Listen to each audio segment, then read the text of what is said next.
Hello friends, bienvenidos. My name is Jen, aka Jen Colo on social media, your local witchy friend and intuitive guide through the occult. As always, my lovely husband and co-host is David, aka Premier Pulse on social media. Hi everyone. On today's Spotlight episode, Jen explains Rasputin. Welcome to the show. Grab a chair, make yourself at home. Jen's got stories to share, you'll never feel alone. Have you ever heard of Rasputin before? Just through the song. Just the rah Rasputin. Beyond that, I'm assuming he's Russian, but I'm sure we'll go into it. Literally the Millennial Association of Just Dance. Yes, yes. On the... Oh my god, why am I blinking? It was the Wii, right? Just Dance was on a lot of consoles. Yeah. It wasn't just the Wii, but yeah. Yeah, what a throwback. Yeah. But just Russian and the song. That's literally all I know, so I'm excited to learn today. But we are recording on a Sunday, the day after the 49ers lost to the Seahawks. What a game, Atrocious. Huh? I wanted the 49ers to win, but logically it made sense to root against them.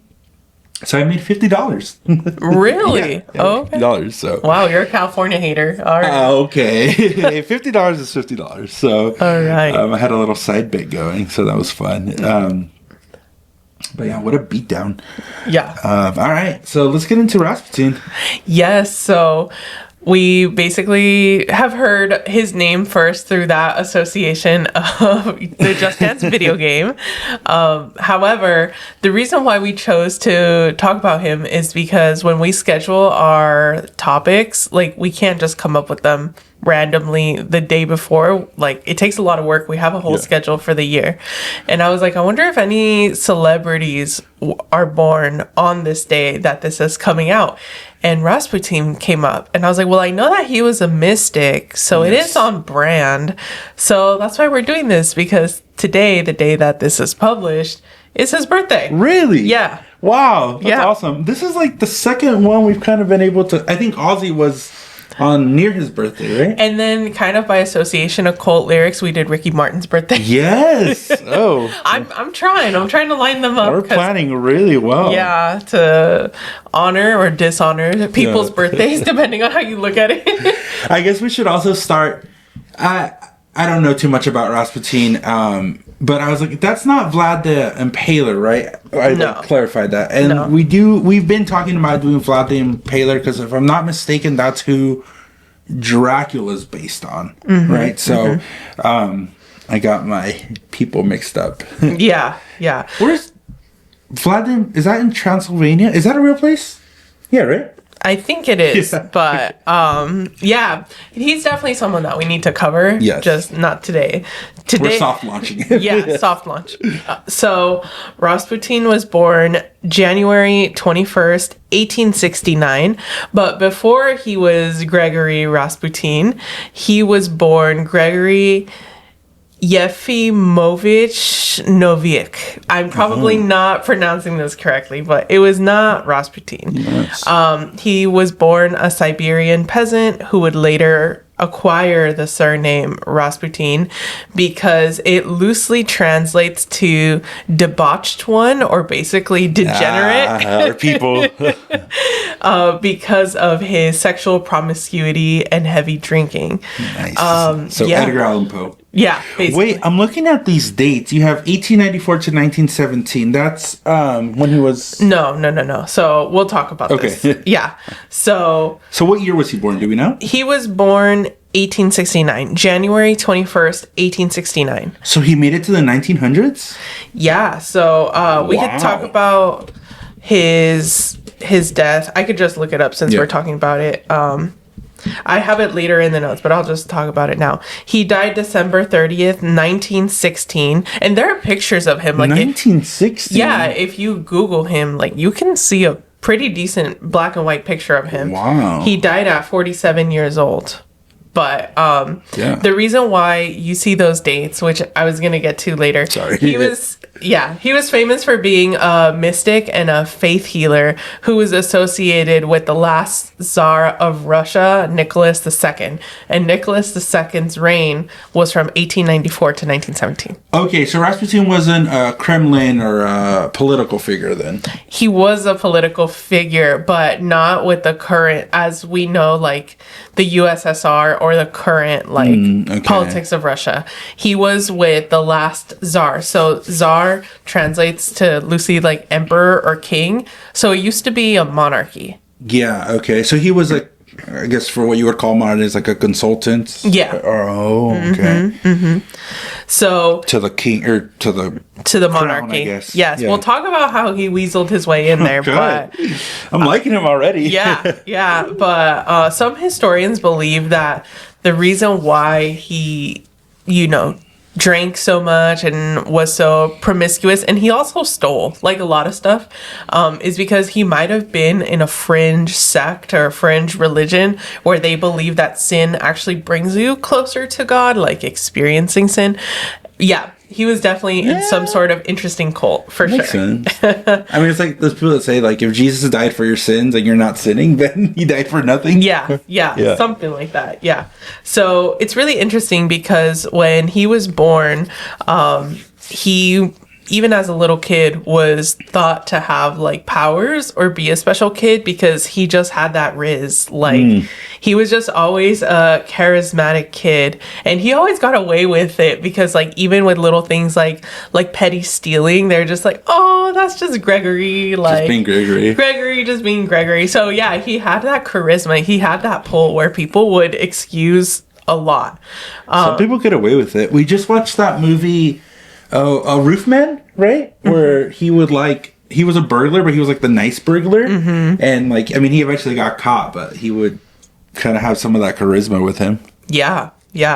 So, he got married and he had a bunch of kids, but even so, he left and he's like, I'm gonna be this enlightened religious person. So yeah, even though he had a whole family, he was like, my calling is to God. I knew someone indirectly. So I knew someone directly who was part of a church, and there was this dude from the church who was just like, I need to go find myself, and he uprooted. Like, he didn't uproot. He left his family, and like when they asked, like, hey, like, what are your kids gonna say? They were like, they'll understand. I was trying to find myself. I was like, ooh. So is that kind of what he did? Yeah, ooh, basically. I kind of indirectly know somebody like that. That's crazy. You know a Rasputin? I do know Rasputin, yes. Wow, yes. Okay. So yeah, he was like, I'm gonna go find myself, and he went to Greece and Jerusalem and was, trying to get closer to Christ and get these spiritual powers. So he was a Christian? Yeah. Okay. He was, but again, this interesting fringe. Like sect of it? Yeah, sort of Christian. Now, I wonder if at this time, is that what, like, because this is where modern day Russia is, right? Yeah. Yes. Yeah, that's where it was. They were practicing Christianity? Yeah, some sort of Orthodox Christianity, but the Tsar at the time controlled Poland and Finland and Russia. Like, the territories are not the same. They're not. No, I know. Yeah. But yeah. Okay.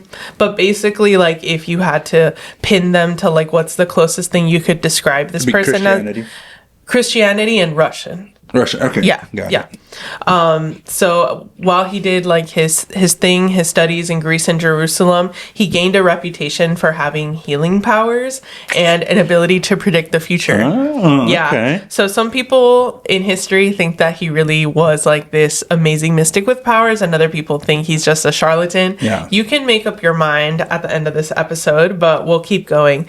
Eventually, he got this reputation and he was able to move his way up because as more people were bragging like, yeah, Rasputin is so cool and he healed me and he predicted the future. And this was like pre-internet, pre-anything, so if you were able to get the positive word out, then I'm sure that spread like wildfire. And that's like telephone, right? So I'm sure every story had a little more spice to it, right?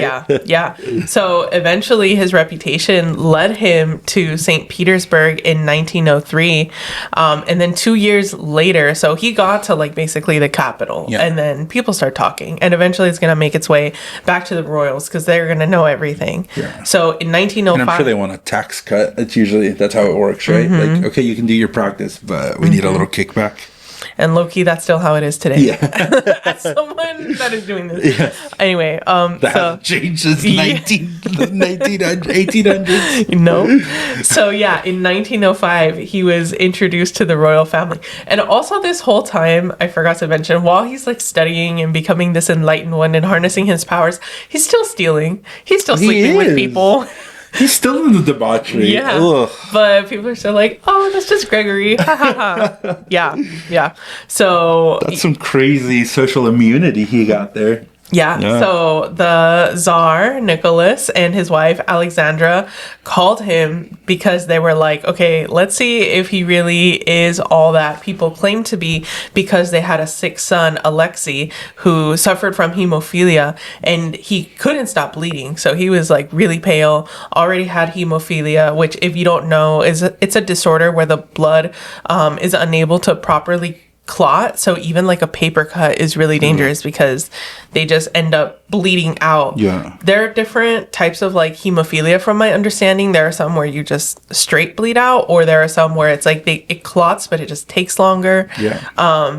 And the royal medics, if you want to call them that, were trying everything they could, but they couldn't stop him from, slowly bleeding, and reports say that he was really pale. So it was just not good for this little kid.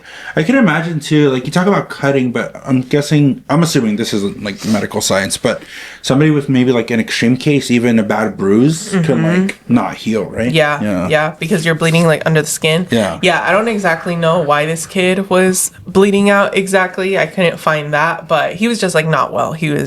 Reports say that he was very, very pale. Struggling. He was struggling. So at that point, the royal medical team, the best of the territory, were like, I don't really know what to do. So at that point, they turned to mysticism. And specifically, I will say, as I hate to stereotype, but is usually the case, the person that really wanted Rasputin was the wife. She was like, let's turn to faith. And then the Tsar was like, all right. Fuck it. Yeah. Send it. Yeah. So he came into their lives and he was like, well, my spiritual enlightened advice is to just stop doing what the doctors are saying. Just like let him rest and back off.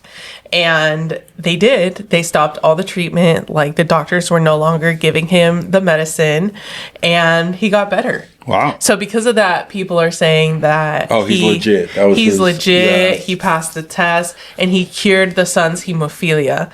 However, looking back, the doctors were giving the kid aspirin. And aspirin is a thinner. So it was just making it worse. And they didn't know that back then. Yeah. So imagine they were like bloodletting. Yeah. Some shit like that. So wow. In my opinion, I think Rasputin just got lucky. But then, in a roundabout way, right? Like, kind of comparing to your practice, the road may be different, but the destination can be the same, right?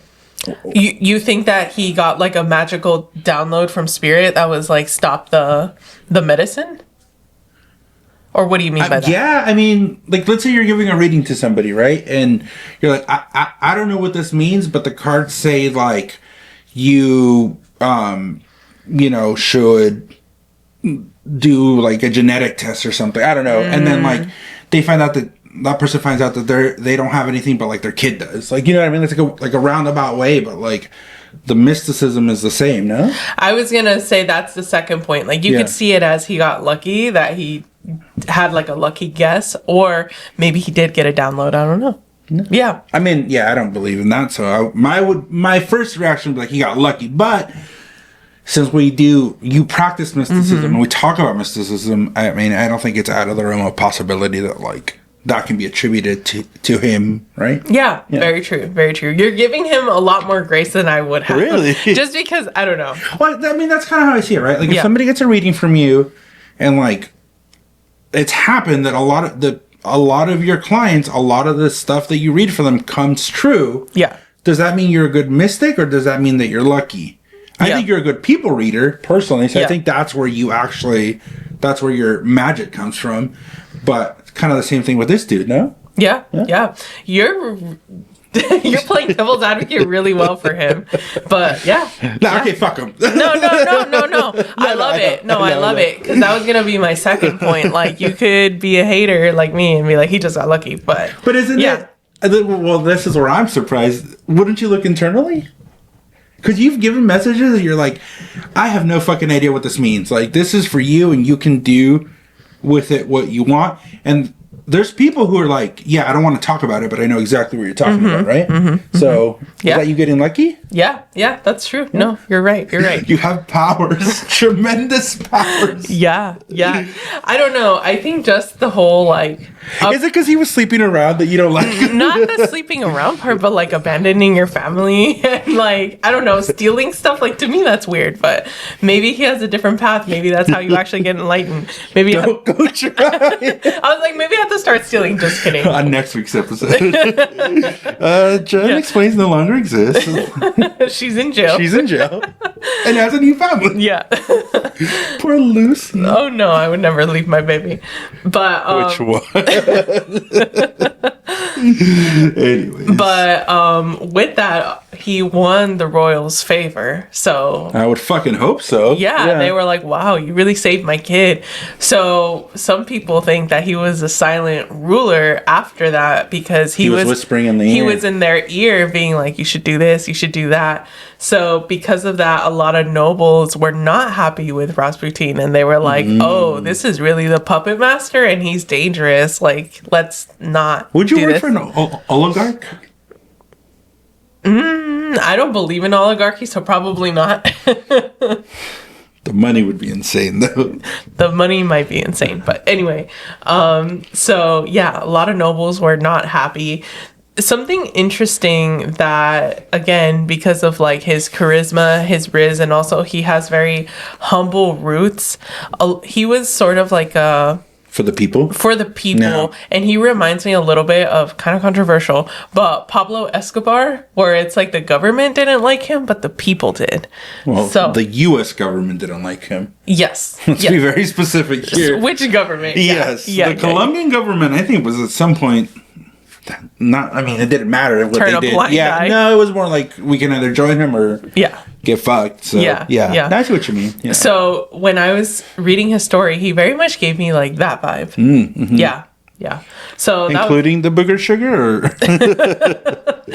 maybe some other things, but I don't know if they participated in cocaine. Yes. But the nobles, they planned to assassinate him, and the story goes that they tried to give him different like foods and wine, because who's gonna turn down free food and free drink, and that it was laced, and he didn't die, and they were shocked. So like, oh fuck. Yeah, but the person who was tasked in lacing it had a change of heart and chose not to lace it. Oh, so it was like a one-time assassination attempt. They had various ones, like... And they had a change of heart each time? No. So there was someone that tried to stab him, and they did some damage, but they missed, like, anything critical, so he recovered. And then they tried to poison him, and the person had a change of heart.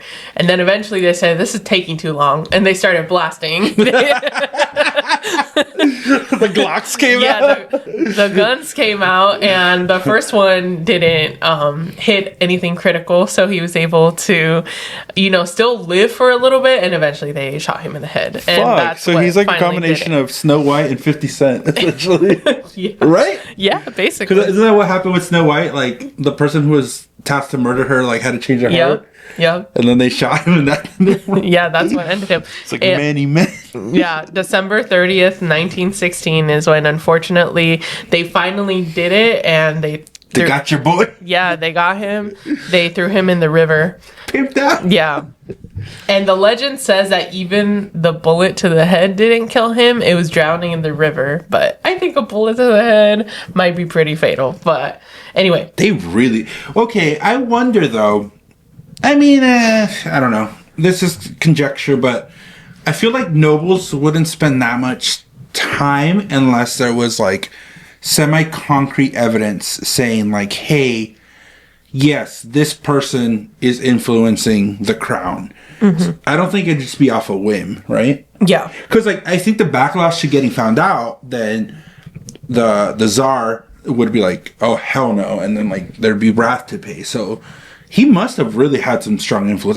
I wouldn't think it would just be like, oh, that dude, like, has the king's ear. It, like... for something that light, right? Yeah. He definitely influenced a lot of decisions that the nobles weren't very happy with. But... and I bet you the decisions weren't even that crazy. They were just like, yeah, why don't we feed the poor? Like... Yeah, but he had a legend, or I guess a prophecy. He was like, as long as I'm alive and you're taking care of me, then the land that you preside over will be well. But prosperous. But if I die from some like cruel and unusual conditions, or you stop like taking care of me, then you're gonna be cursed. And eventually that's low-key what happened, because everything was in chaos and shambles, and eventually the Tsar was or the monarchy was toppled, and then they established and then the Russian Revolution came with Vladimir Lenin, which established the world's first communist state in 1918. Wow, so he was pretty pivotal. Yeah. It's not just like a name, I guess. Yeah, so 2 years after his death, his prophecy came true. He's like, the monarchy will be no more. I did not know that. Okay, I want to study or think a little bit about his like mythology, and I'm going only based off the song. So the lyrics are like he's strong and powerful, right? Is that him? Mm-hmm. Yeah. Mm-hmm. Yeah, and there's a line that says that he's the lover of the queen, and because he was promiscuous, people assume that he was probably getting it on with the queen, but there's no hard evidence for that. So maybe not, but that is definitely staying a myth. Okay. So so we talked about like the facts, but what is like some of the lore around him? He's pretty invincible, right? So that's kind of where like invincible, had magical powers, attracted so many women, like had this just amazing pull with the ladies. Yeah. Do we know if any of his kids kind of came back and were like, yo, what the like, you're all the way the fuck up there, like what's going on? I don't know if his kids ever confronted him. That did not come up in our research. What do you think would have happened? Because I feel like at that point, because the kids knew who their dad was, right? I don't know. Oh, do we think he might have just like dipped, like, because he also had a change of name, because he wasn't known as Rasputin when he was a family man. That's right. Yeah. And like, I don't know how easy it is to locate people, because there was no internet back then. Like, no internet, but if you're somebody like famous, you're like, oh shit, dude, that's my dad. Like, right? I feel like that would be. I have no idea. I feel like back then it was a lot easier to like die your old identity and be reborn a new identity and like live a new person. I don't know how much he changed his appearance. He definitely changed his name. Got it. Or what he's known as. And then none of his lovers, or because was he married before he became Rasputin? Mm-hmm. He was. Mm-hmm. Do we know if the wife ever came out and was like, "Yo"? I don't know. That did not come up in any of our research, mine or Alex's. Which I was gonna say later. Alex helped do a lot of this research, but we'll give her flowers and her shout out at the end. Yes. But yeah, we didn't find anything of like the family confronting him. Okay, and then but maybe, who knows? As far as we know, he then never remarried or had a relationship other than the alleged affair with the queen? Yeah, that's what it seems. I mean, he definitely had like flings. He was known for his promiscuity, but I think that he was married to his job. Oh, which was a mystic. Mm-hmm. And being like of service to the royal crown. family. Yeah. Mm-hmm. And then what was his mystical practice? He just had visions, or did he do any sort of divination? Well, his divination came in the form of visions and prophecies, and he supposedly healed people by, telling them with his visions, like, this is how you get better. Got it. Okay. What's that dude? Is it Nosferatu? No, not Nosferatu. That's the vampire. There's another guy who does the predictions. Oh my god, he's super famous. It's gonna bother Nostradamus? me. Nostradamus, yes. Yeah. Yeah, that's different, right? Yeah, that's different. Yeah. But he had... Well, is Nostradamus real? Was that a real person? That is a good question. I am not sure. We are going to need to consult during the break. But I think his was more like apocalyptic, the end of the world. Yes. Interesting. Okay. I was like, maybe this is the same person. No. Okay, got it. So it was prophecies and visions for Rasputin. Awesome. Well, I can't wait to hear more after this break. Today's episode is brought to you by us, Kythera Collective. If you've been vibing with the energy of the show, then you're going to love the Kythera Club over on Patreon. It's a space that I built for the cosmic, the curious, and the slightly chaotic. You know who you are. With 3 delicious tiers to choose from, we start with the chocolate level at $4 a month, which gains you access to weekly horoscopes and the exclusive Unhinged podcast, where I say things that don't make it to this main feed. It's sweet, it's spicy, and it's just for you. Next, we have the cafe level at $7 a month. This is where things really start to get cooking. You'll receive access to exclusive workshops, monthly virtual hangouts, and a private Discord community where you can chat directly with me and receive exclusive behind-the-scenes updates. It's magical, cozy, and a little unhinged in the best way. Finally, we have the tequila level. This is the VIP lounge. At $25 a month, you'll receive everything from the previous tiers, plus a personal 15-minute one-on-one session with myself or David each month, and discounts if you want to extend the session. It's a whole vibe and a powerful way to receive personalized guidance. So if you've been laughing along with us, crying or rage screaming in agreement, come hang out with us at the Kythera Club. Head over to patreon.com/JenCalo and choose your tier. If you want to sponsor an episode and advertise with us, go to our website, www.jencalo.com. All right, now back to the show. Welcome back. So, what is Rasputin's influence today? Wait, did you look up Nostradamus during the ad break? No, I forgot to. But it's okay. We can do an episode on him later. Right now is the Rasputin show. Okay. So, he appears as a villain in the Anastasia cartoon. Oh, that's him! Yeah. Oh, shit! Oh! Apparently, he freaks people out. I didn't know that was him. Oh, we gotta watch the movie. Yeah, we do. Oh, he was a piece of shit in the movie. I was liking him the whole time. That's why I was like, you're giving him a little too much credit. Oh, he's a villain. Because he was a faith healer. Like, he had these prophecies and then he prayed and he's like, I can control God, or like my prayers are extra magical. I see. That's how I was like, damn, you're really... I'm not used to this side of you, okay. Well, now that I know he was the bad guy in Anastasia, then, we're gonna watch that movie today. We have some time. Yes, we will. Have you seen it? A long time ago, so I'm not 100% remembering. Other than like, it used to be one of my favorite movies of all time. I think because I owned it, and if I'm not VHS, if I'm not mistaken, it's not actually a Disney movie. Believe it or not, yeah, because oh my gosh, okay, you just opened up like everything just hit me, like all these memories. Quick side note, I think they also did a tie-in with Burger King, so there was Anastasia toys, and they had like a little, like an owl as a pet or something. A bat. He had a bat as a pet. Interesting. So, yeah. Oh, I want to watch this now. All right. And then he was also a villain in other major movies like The Kingsman. Did you watch that? Yes, I did. He was a villain in The Kingsman, but that's like a modern movie. Yeah. How could he have been the villain? You can make modern movies set in the past. How? I don't know. I didn't watch this movie. No, but the movie's about like secret agents and shit. Oh. I Are you sure have no idea. I don't know. That's what came up in the research. I'm not 100% sure. Okay, I'll have to verify that one. Okay. And then there's a thrift store called The Crazy Monk, which uses his likeness. And then obviously the song Rasputin by Boney M in 1978. Ah, okay. Where's the Crazy Monk store? It's on the freeway. I want to say it's in Modesto. It's local. Yeah, oh. I always see it. And we gotta go. Yeah. We definitely gotta go. Yeah, I'm like, I wonder what's in there. Yeah. It's some sort of thrift store, but I wonder why it's called The Crazy Monk. But it uses like his likeness. Okay. Yeah. So astrology, let's guess what his chart is in terms of the rating of accuracy.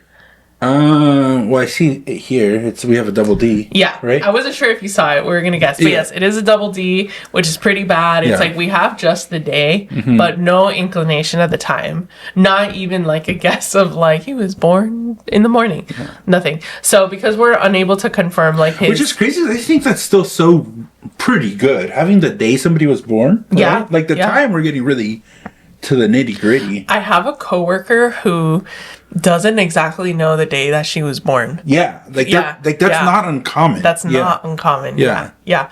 My mom doesn't know her exact birth date. Your grandma has some like memories. She's like, I know it was this day, this time. I'm like sure of it. Yeah. So we're going based off of that for her. Yes. But yeah. But yes, we just know that he was born a peasant, probably born at home. So yeah, basically impossible to obtain his birth time. It's crazy that a double A rating will go all the way down to a double D without a birth time, right? Mm-hmm. That's great because I feel like this is so accurate. Like having the day you were born. Yeah. But okay, anyways, I digress. So what we know for sure is that his sun was in Aquarius, so he was born during Aquarius season. Really like one of the first days, if not the first day of Aquarius season. And it's interesting, Aquarius is very much innovative, forward thinking, and also a lot of times they are of service to the people, especially spiritually. Like a lot of clergymen, priests are like Aquarius coded, but on the flip side, so are cult leaders. Oh, so there's like an archetype essentially. Yeah. Because Aquarius, if you go back to the Aquarius episode, they're very like humanitarian. They care for people, but without getting like overly emotionally invested. And that's what you need to be as a leader. Like I was gonna say, I feel like that's actually a perfect stereotype of a cult leader. Like they have the charisma to care about people, but they kind of see them also as a number. Mm-hmm. Yeah. Mm-hmm. And then his moon was in Taurus, which, this could be someone that's very like practical, hardworking in his own way, like hardworking for himself. But also like they are creatures of comfort where they like the nicer things in life. And so they're going to work hard to get that. And they can shut off their emotions for the sake of practicality. They're very like practical. I feel like that part describes me a lot. Is that, my birth chart, does that track with anything? I think you can shut off your emotions, but not like to this level. It's more for the sake of logic than for the sake of like to practically obtain something. Okay. I think I can. No, you're a very caring person. You just know, like, I need to turn off my emotions to troubleshoot this. Like, me panicking with everyone else does not work. This is different. This is a little different. This is like, I have an objective to meet. Okay. Well, you spent a whole episode comparing me to Alfred Hitchcock. You couldn't give me this. Do you want to be compared to Rasputin? Do you really? I kind of fuck with him a little bit. Okay, we're going to have to... I don't know. I'm really shocked by David's reaction. I thought he was going to react similar to Edgar Allan Poe, where he's like, this guy is... No. Fuck Edgar Allan Poe. And a lot of astrologers, if they had to guess... They would probably guess that his rising is Scorpio because it's very like dark, occult, very witchy. Someone drawn to like, occult practices and things like that. He's an emo fool? Yeah. Basically. And then some more advanced aspects, if you will. So the South Node is about the gifts that you're born with in an excess in this life. And Mercury and the South Node are conjunct aka very, very close together. So that's what probably gave him his intelligence and his charisma and his like gift of gab, is that he was just born with an overabundance of that. And if you believe in past lives, he probably harnessed those gifts in past lives and brought them to his present life. Yeah. Okay. Yeah. So yeah, very forward thinking, able to really like see the bigger picture and like how can my words become very powerful. Okay, so I know we're kind of joking, but like ultimately, based on what we know, like was he a villain? It doesn't sound to me like he was. It depends on who you ask it. Like, I mean, I guess a villain to his kids, to his ex-wife, sure, but let's move past that. Well, you know, history is written by the victor. Victors. Or the person with, like, the loudest voice, I guess. I guess, yes. That's what I'm getting at. I'm curious as to, like, why he's been portrayed like that. It sounds like he was for the people. It sounds... Yeah, he was a fuckboy, but, I mean, who hasn't been? I don't think you can put that against him. And I guess... the nobles wanted him gone, and the nobles are the ones who wrote history. So, like, I guess what I'm saying is, like, was he the villain of the story, in your opinion? I guess more I'm asking for your opinion now. Yeah. Because I'm almost sensing that you're like, yeah, no, he was, like, kind of a bad guy. But I'm just kind of curious, like, I'm not seeing it, and it's weird that we're not... that you're surprised by my reaction, and I'm a little surprised by your reaction. So I'm kind of curious, like, what are we looking at here? Yeah. Knowing the history now. I don't know. I feel like...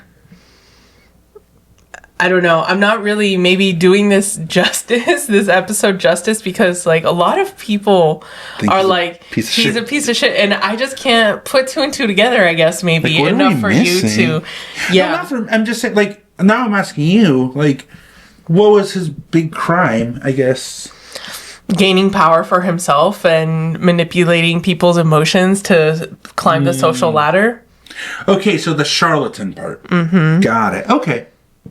And that's where I think I have more of an issue with it, because it's like, you could be a good people reader and give people comfort, but if you're doing that to advance versus to genuinely help, that's where I have a problem with it. I think that's where the missing part was for me. So he genuinely, like, would take advantage of people. Mm-hmm. Okay. And it's like, okay, you could be a helpful charlatan, I guess. But do you think it's one of those things where, like, the road to hell is paved with good intentions, or he knew what he was doing all along? He knew what he was doing, okay. Definitely. Yeah. Yeah. But, and also just being, like, I don't know, kind of culty, like, I don't know. It gives me the ick, I guess. Culty or... Yeah. Okay. I guess. No, I see your point of view. Yeah. So to me, that's where it's like, I don't know, kind of interesting. But they put him on Just Dance. Like, he can't be that bad. That should be his redemption. Yeah. I think that was more because Boney M was like an interesting Euro pop disco band. But yeah. Oh my gosh, that's so funny. Okay, so what else do we have for his chart and all that? Yeah, he also had the moon and Pluto most likely conjunct. The moon moves really fast, so we don't exactly know where it was, but within like a 24-hour orbit, it was very close or most likely conjunct. So this is a very intense placement, which can amplify or exaggerate the ability to turn off emotions for the sake of practicality and in order to gain wealth, because Pluto is about like power dynamics, power and control, and sometimes also amassing hidden wealth. And the moon is like emotions and the ability to like work towards that. Got it. Humans don't usually hit their Pluto return, right? No, Pluto return is like 250 years. Yeah. The United States is going through its Pluto return, though. And a lot of people say that a Pluto return is the mark of civilizations falling. Like, most civilizations don't make it past 250 years. Like, obviously, there's like, for example, China. China obviously has existed for a long time. But different dynasties. Different dynasties, yes. So the United States is in its Pluto return.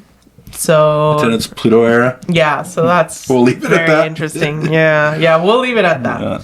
But anyway, that's Rasputin. I'll see you in a future episode if I can maybe like add more context, because I'm like, am I painting him to be a decent guy? That's not what I wanted to do. Yeah, I mean, I guess the charlatan part of it and like taking advantage of people's vulnerability, that's kind of fucked, and maybe I can get on board with that. Mm-hmm. But yeah, I mean, I didn't really get the sense from this episode that he was that bad. I mean, I still kind of stand. I know this is like now our inside joke with how much I hate Edgar Allan Poe, but I feel like with Edgar Allan Poe, I mean, there's some parallels, right? He kind of left and was like, you know, exploring himself, which is also what Rasputin did. But I just feel like maybe Edgar Allan Poe is more of a whiner. Like, he was still a fuckboy, but like, I think he was like, you know what Edgar Allan Poe gives me? Like, he gives me the like, where's my hug at vibe. Whereas Rasputin, I think, is more like, fuck it, I'm gonna do what I need to do to survive, because he was also poor. So like, we talk about going up the social ladder for power and wealth, but I think on that same coin we should look at why he was doing it. Like, he wasn't a noble. Sure, he left his family. Yeah, that's fucked up. I think I can give that point against him. But he came from nothing, whereas Edgar Allan Poe, he just left for the vibe, and he was just kind of like a moody, like, oh, I'm just going to go find myself, even though he had resources and recourse. So that's why I think Rasputin has maybe a little more redemption. It's like a scrappy fight story to the top, and sure, he did some fucked up shit along the way, but I guess I'm not seeing the main picture. I think maybe why you give him more grace than Edgar Allan Poe is because Edgar Allan Poe was never successful in his life versus Rasputin succeeded despite the odds. Yes. And I think you respect that.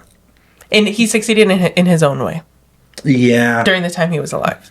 Yeah. Yeah. I think that, and then, I mean, he has, in a weird way, Rasputin does have the hero's archetype, right? You start from nothing, you go on an adventure, and you end up on top. It's like you live long enough to become the villain. Maybe you live long enough to become the villain. And again, I loved how you phrased it. Like, history is written by the victors, and we know for a fact that the nobles did not fucking like him. I'm sure they tried other ways to take him down, and one of those ways is always propaganda, right? So, like, I'm almost curious if the propaganda against him, like, worked in a way that ultimately in the history books he was the villain. Yeah, definitely, especially because he went against like Orthodox Christian values with like sleeping around, drinking, the divination for sure. Yes. Like, even though he was like claiming all my powers are through like God and Christ and stuff, they were still like, that's a no-no. So yes. Yeah. You know what's funny? Recently, I've gotten a lot of messages, and also including with the astrology. There's a lot of astrology that says people are like mirrors, and sometimes what you don't like in someone is like a reflection of you. So I think maybe I have issues with Rasputin, A, because a lot of anti-Rasputin propaganda, and B, like, just because I guess I'm always like, I never want to end up like that. So maybe that's... You never want to be the villain? Well, not just the villain. Yeah. But like someone accused of something like that. So I think maybe that's why it makes me extra uncomfortable. Do we like him? I wouldn't say I like him, but maybe I shouldn't have been such a hater from the jump. Let's see. Maybe. I think I kind of like him. All right. Interesting. You're like, what a twist of events. What a twist. I was not expecting this episode to go this way. But, yeah. Thank you, Alex, for helping us do the lion's share of this research. Alex has joined Kythera Collective as an apprentice, so thank you for helping with this episode. You know, she's going to be a part of this experience for 6 months, and we'll take it from there, but she's going to learn everything from, like, podcasting, editing, and, yeah, hopefully, eventually she can bring her ventures to life. Go ahead and follow Alex at pinkhouse.art+design. And we'll put it in the show notes. Yeah. And pretty soon she may also take clients of her own for divination, but her focus will be a little bit more of traditional styles of astrology and tarot, like the Celtic cross, and also I Ching, which is ancient Chinese divination. So yeah, she could take people eventually when she's open in person and online, and once she's open, we will let you all know. Yeah. You'll kind of start to see a little bit of her influence maybe on the show or our Patreon or our post.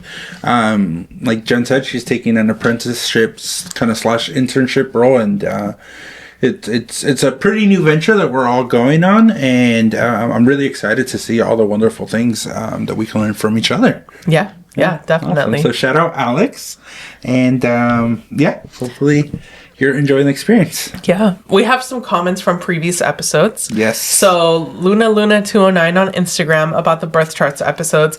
OMG, there's something so special knowing that we are a Taurus and Gemini, and so is our shop in some way. Thank you both for your analysis and such kind words. We appreciate you guys. Aww. Yeah, and we appreciate you. We love being in this space. It's such a good partnership and vibe. And then from Tanya Kubo on Spotify, but her Instagram is also Tanya Kubo. Yes, I do see the world differently. I am fascinated by human-to-human interaction. What breaks my heart is when someone's inner spirit is squashed when they think they have to shrink or mask to earn acceptance. So I made my career to build spaces where people can feel like they belong just as they are. And again, her podcast is Find Your Freaks. So yeah, And that was also, you didn't mention it, but I want to mention, that was a comment on the birth chart episode as well. Yeah, also about the birth chart episodes, because I also analyzed Tanya's placements. So yeah. Something really cool about her kind of comments. She also, before this, she also commented like, "Oh my gosh, I heard my voice." Yeah. And even though we have a podcast, I still like freak out because I've commented on other people's podcasts and they've like read my comments and I'm like, that's me. Yeah. Yeah. One of my favorite I know I've said it, but one of my favorite podcasts on here one of my favorite podcasts to listen to is a King of the Hill podcast called Oh Yeah. They took a pretty big hiatus, and now they're kind of slowly coming back. But on one of their more like recent episodes, I had left a comment and they like read it, and it was like, oh my god, I like replayed it like 100 times. And this is coming from someone who has a podcast, so I always like to fan out also on other people's podcasts. So like if you want to hear your voice or your comment, like drop us a line. Yeah.